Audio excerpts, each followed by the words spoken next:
বাংলাদেশ থেকে আমদানি করা পণ্যের উপর ৩৫% শুল্ক নির্ধারণ করল যুক্তরাষ্ট্র।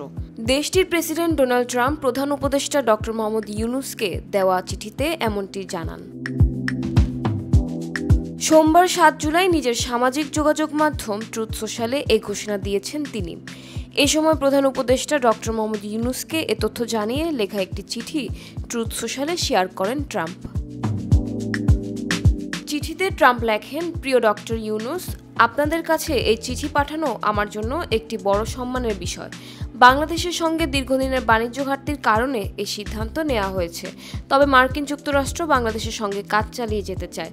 শুধু বাণিজ্যটি আরও ন্যায্য ও ভারসাম্যপূর্ণ হওয়া দরকার। তিনি বলেন, আমরা আপনাকে বিশ্বের ১ নম্বর বাজার যুক্তরাষ্ট্রের অর্থনীতিতে অংশগ্রহণের আমন্ত্রণ জানাচ্ছি এবং আমরা এই সিদ্ধান্তে পৌঁছেছি যে বাংলাদেশের শুল্ক এবং অশুল্ক নীতি ও বাণিজ্য প্রতিবন্ধকতার কারণে সৃষ্ট এই দীর্ঘমেয়াদী এবং অত্যন্ত স্থায়ী বাণিজ্য ঘাটতি থেকে আমাদের অবশ্যই সরে আসতে হবে। তিনি বলেন, ২০২৫ সালের ১ আগস্ট থেকে যুক্তরাষ্ট্রে পাঠানো সব বাংলাদেশি পণ্যের উপর ৩৫% শুল্ক কার্যকর হবে। তিনি আরও বলেন, এই শুল্ক ঘাটতি কমানোর জন্য প্রয়োজনীয় হলেও তুলনামূলকভাবে এটি কম।